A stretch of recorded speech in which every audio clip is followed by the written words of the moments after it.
ভুল ছিল বলেই কিছু কিছু ভুল ছিল বলে শহীদ শব্দটা আমি জানি না, আত্মব্যাখ্যা দেবেন। যে আত্মব্যাখ্যা দেবেন আপনাদের উদ্দেশ্য করে বলছি, আমি বলি আমি প্রথমে বলেছি আপনাদেরকে আমাকে একটু কষ্ট করে কোরআনের আলোতে ব্যাখ্যা করবেন নাকি? উত্তরটা আগে দিচ্ছি, পরে ওয়াজ। কোনটা? আপনার প্রশ্নগুলো। কোনগুলো? ওইটা ভাস্কর্যটা তো? হ্যাঁ না, সেটাই আমি জানবো যে আপনি বললে আমার সুরাটা আর এই আরেকটা বলে না।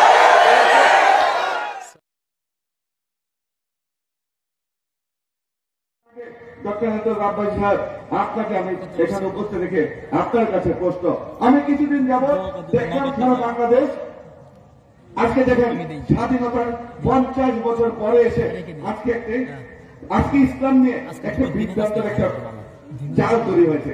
সেটা কি? স্বাধীনতার 50 বছরের পরে এসে কেউ কেউ বলছে যে ভাস্কর্য করা যাবে না, ভাস্কর্য ইসলামের পরিপূর্ণভাবে নিষিদ্ধ। কে বলল? মাওলানা মমিনুল হক বলছেন, অত্যন্ত জ্ঞানী লোক, মানলাম বলছেন। 2003 সালে আমি আপনাকে প্রশ্ন করছি, আপনার বিবেককে প্রশ্ন করছি, 2003 সালে খালেদা জিয়ার সাথে বসে আপনার পিতা যখন এই ভাস্কর্য সম্বন্ধে অনুমতি প্রদান করলো, 17 বছর ইসলামের কি পরিবর্তন আসলো যে আজকে ভাস্কর্য ওই মমিনুল হক তার পিতাকে অসম্মান করে ভাস্কর্য নিষিদ্ধ করছে? কি পরিবর্তন আসছে? কারণ আমরা জানি কোরআন একটি বিশুদ্ধ, একটা শুদ্ধ, আমাদের কোরআন হচ্ছে সেই একটা যে জগৎ পবিত্র আগামী কেমন পর্যন্ত কোরআনে একটা যে জগৎ পরিবর্তন হবে না। কারণ একটা নির্ভুল ধর্মগ্রন্থ হচ্ছে কোরআন। তো নির্ভুল ধর্মগ্রন্থ হচ্ছে কোরআন। কোরআনের কোন কোন আয়াতে আমি আজকে আপনার কাছে প্রশ্ন রাখবো। এই জন্যই, কারণ আমি বিশ্বাস করি আমি মুসলমান, আমি আমলি করি, আপনি বিএনপি করেন, আপনি জাতীয় পার্টি করেন, দেখার বিষয় নয়। আমি বঙ্গবন্ধুর জন্য জীবন দেবো, রক্ত দেবো, শেখ হাসিনার জন্য জীবন দেবো, রক্ত দেব, আমি যারা দেখেন শাহ ওসমানের জন্য জীবন দেবো, রক্ত দেবো। আমি আপনাদের সকলের কাছে বলছি, কিন্তু আমি এটা করবো না যে তাদের জন্য আমি দুজনে যেতে রাজি নই, কেউ যেতে রাজি নয়। আপনার কাছে আমরা সুস্পষ্ট ব্যাখ্যা চাচ্ছি, কারণ পবিত্র কোরআনের কোন কোন সূরায় কোন কোন আয়াতে এই ভাস্কর্য সমাজে নিষিদ্ধ ঘোষণা করা আছে এটা আমরা জানতে চাই।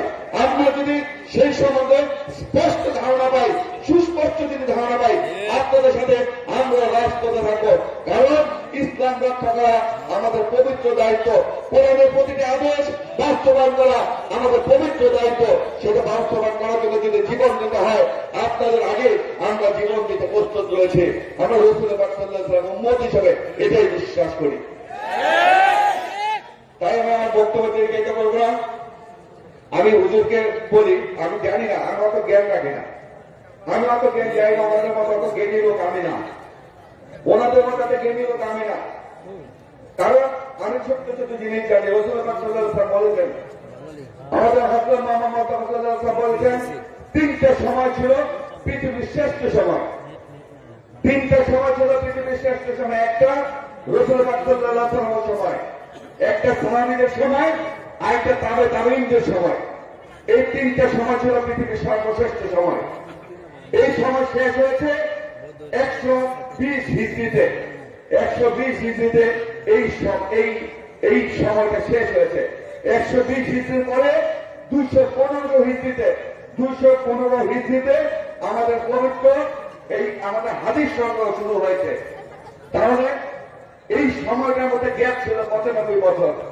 সেখানে নেতৃত্ব দিয়েছে আমাদের রাসূল পাক সাল্লাল্লাহু আলাইহি ওয়াসাল্লামের প্রাণের টুকরা হাসান হোসেনকে যারা হত্যা করেছে, এজিদের বংশধর, তখন তারা নেতৃত্ব দিয়েছে। এই যে 95 বছর তারা হাদিসের বিভিন্ন সময় বিভিন্নভাবে অপসংস্কৃতি, অপহাদিস সেখানে তারা সংযুক্ত করেছে। আজকে যদি হাদিসের মধ্যে যদি কোন সমস্যা না থাকতো, কোন ভুল না থাকতো, তাহলে কিন্তু বুখারী শরীফ লেখা হতো, সহিহ বুখারী শরীফ লেখা হতো না, সহিহ মুসলিম শরীফ লেখা হতো না, সহিহ তিরমিজি শরীফ লেখা হতো না। নিশ্চয়ই ভুল ছিল বলে আজকে সহিহ শব্দটা সংযোজিত হয়েছে। ভুল ছিল বলেই কিছু কিছু ভুল ছিল বলে সহি শব্দটা আমি জানি না, আত্মব্যাখ্যা দিবেন। যে আত্মব্যাখ্যা দিবেন, যে উত্তর দেবেন,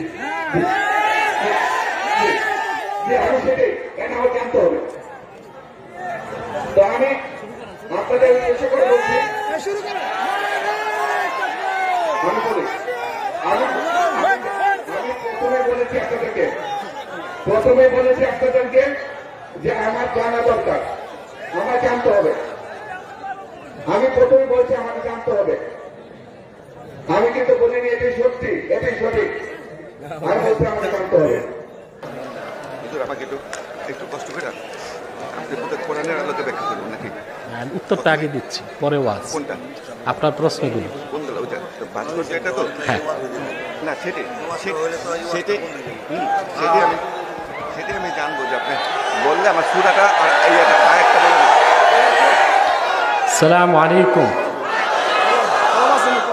আমাদের নিজাম ভাই সুশিক্ষিত মানুষ, সমাজ সচেতন,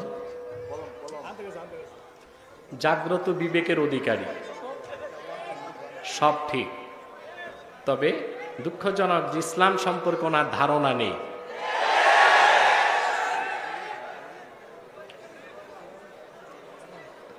আমরা অরাজনৈতিক মানুষ।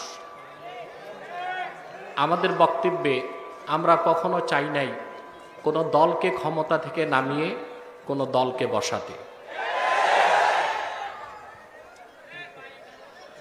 XYZ কোন আলেম যদি তা করে থাকে সেটার দায় তারা নিবে। আমরা ভাস্কর্যের ব্যাপারে যা বলেছি, কোরআন সুন্নাহর মত বলেছি, এবং ভাস্কর্যের ব্যাপারে যা বলেছি ইসলামের সুস্পষ্ট ব্যাখ্যা দিয়েছি। সেখানে কারো কাছে আমরা পারচেজও হইনি, আর কাউকে বেনিফিট করা আমাদের উদ্দেশ্য ছিল না।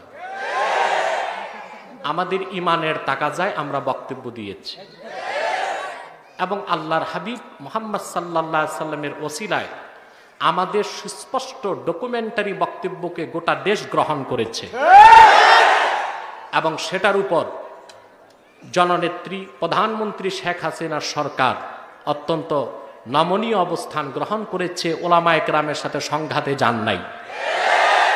পরোক্ষভাবে সরকার ওলামায়ে কেরামের বক্তব্য, আমাদের বক্তব্য, আমার বক্তব্য মেনে নিয়েছে। নিজাম ভাইয়ের প্রথম যে প্রশ্ন, যে বিভিন্ন আলেমকে তিনি ডেকেছেন, বক্তব্য নিয়েছেন। আলেম তো সব এক ক্লাসের নয়।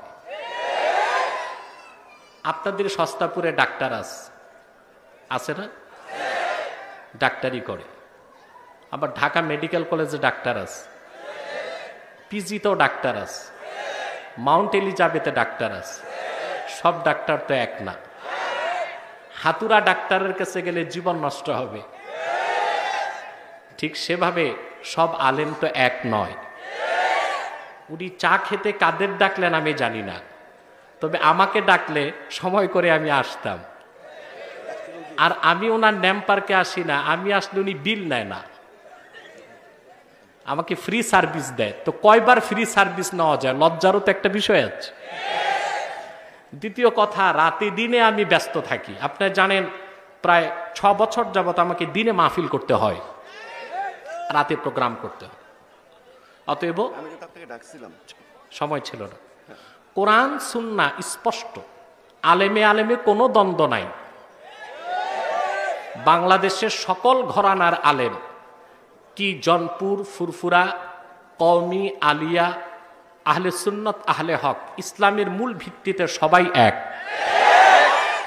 হয়তোবা কেউ ব্যাখ্যা সুস্পষ্ট দিতে পারে না, কেউ দিতে পারে, কারোর মধ্যে কোনো দ্বন্দ্ব নেই।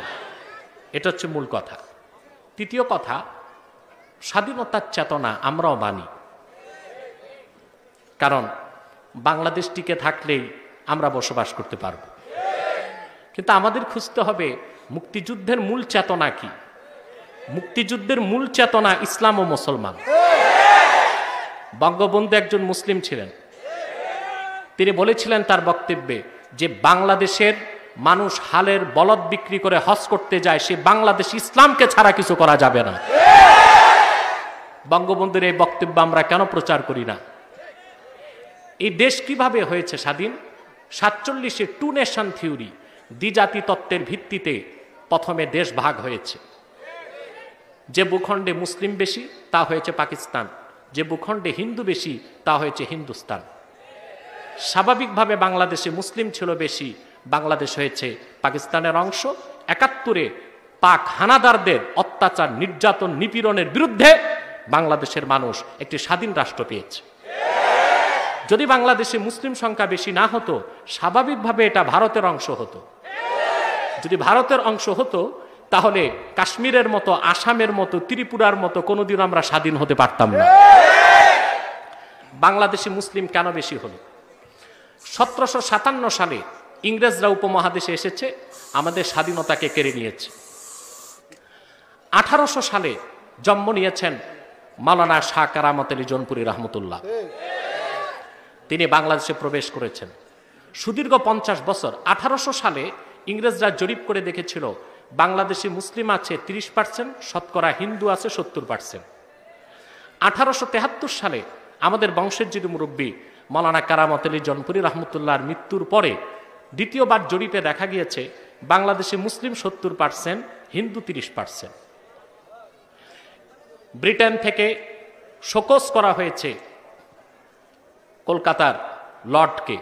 এর কারণ কি? হাজার হাজার খ্রিস্টান মিশনারি খ্রিস্ট ধর্ম প্রচার করছে, কেউ খ্রিস্টান তো হলোই না, বরং একটি সনাতন ধর্মের লক্ষ লক্ষ মানুষ কেন মুসলমান হয়ে গেল?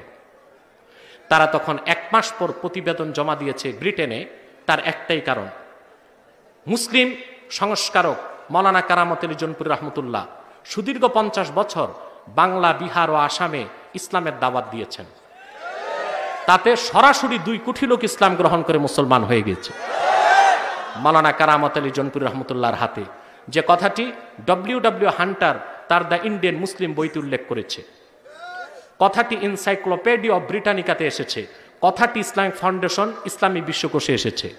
শুধু কারামত আলী জৌনপুরী রহমতুল্লাহর দাওয়াতি চেতনায় উদ্বুদ্ধ হয়ে 2 কোটি লোক মুসলমান হওয়াতে বাংলাদেশে মুসলিম সংখ্যা বেড়েছে, হিন্দু সংখ্যা কমেছে।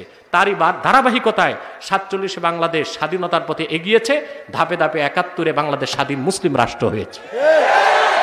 অতএব স্বাধীনতার মূল চেতনা ইসলাম ও মুসলমান, আর সেই ইসলামকে বাদ দিয়ে স্বাধীনতার চেতনাকে উপলব্ধি করা যাবে না। উনি প্রশ্ন করেছেন ভাস্কর্যের ব্যাপারে। আপনারা দেখেছেন বাংলাদেশে 3টি লাইভ শো হয়ে গেছে ইতিমধ্যে আমার, এবং বাংলাদেশের ইতিহাসে কোনো লাইভ শো এতটা প্রচারিত হয়নি। আপনি দেখেছেন 3টি লাইভ শোতে কথিত বুদ্ধিজীবী নামের বুদ্ধি প্রতিবন্ধীদের শোচনীয় পরাজয় ঘটেছে।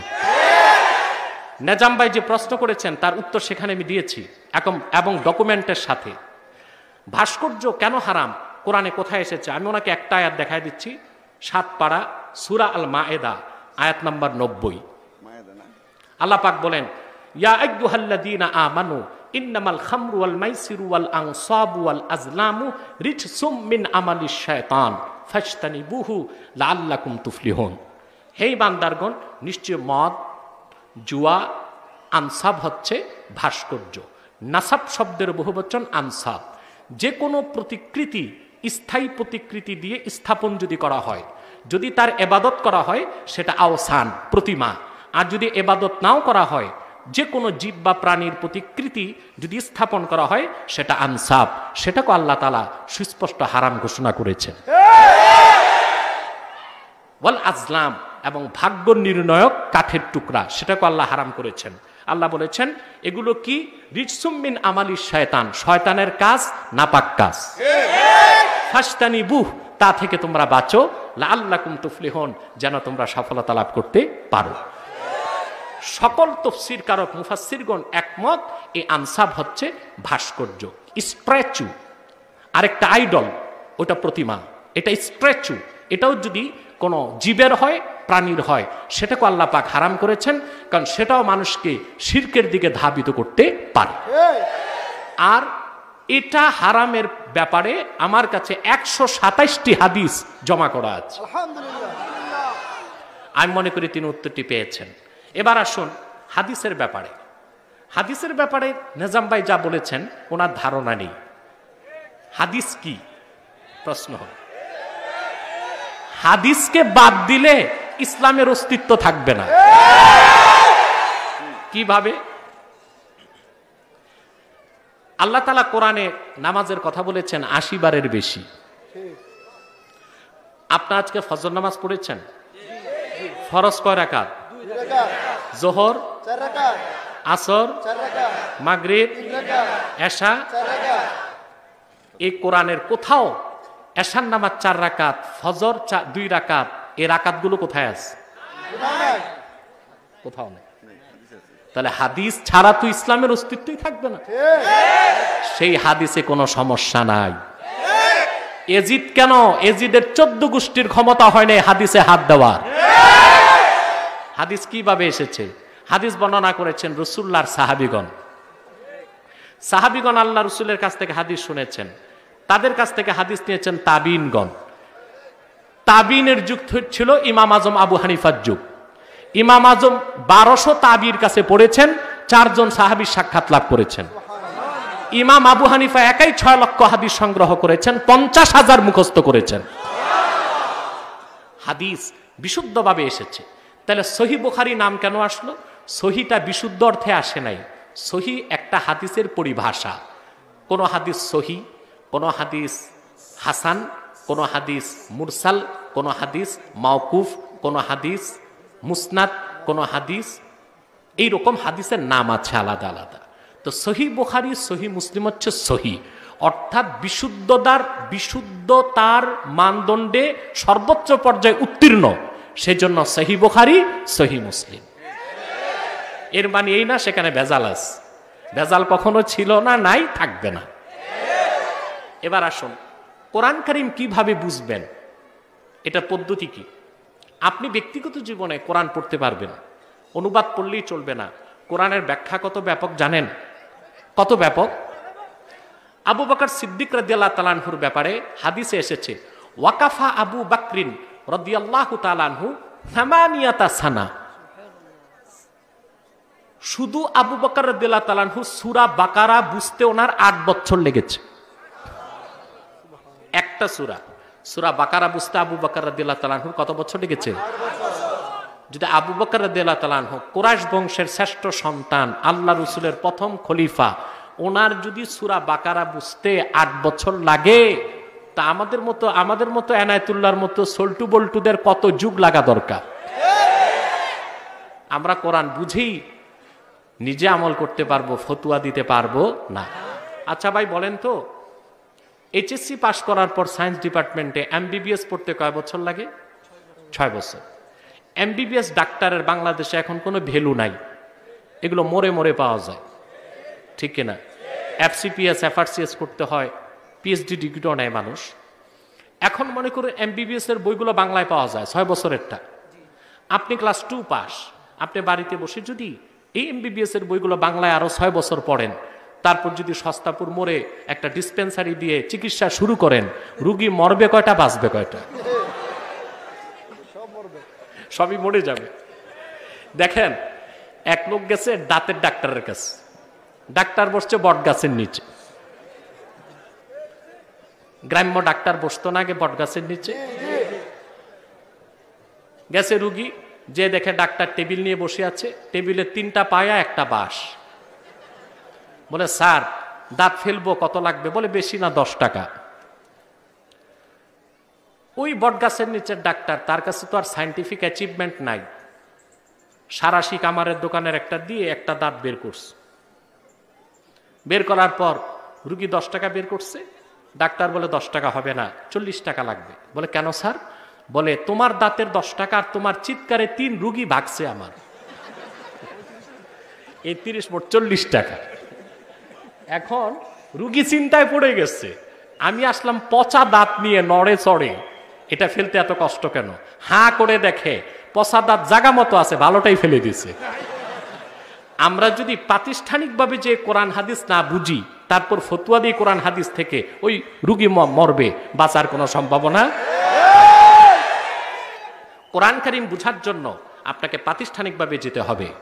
কোরআন মহাবিশ্বের বিষয়, শুধু অনুবাদ থেকে কিছুই বুঝে আসবে না, তা বুঝতে হবে সহি হাদিস দিয়ে। সহি হাদিস হাজার হাজার, কয়টা আপনি পড়বেন, কয়টা মুখস্থ রাখবেন? মুজতাহিদ ইমামগণ যে ব্যাখ্যা করেছেন সে ব্যাখ্যাটা আপনাকে গ্রহণ করতে হবে। আশা করি আমার উত্তরগুলো নেজাম ভাই পেয়েছেন, আপনারাও পেয়েছেন। আমি তো আপনার নারায়ণগঞ্জে, যখন খুশি দরবার শরীফে আসবেন, আমরা ডিসকাস করবো ইনশাআল্লাহ।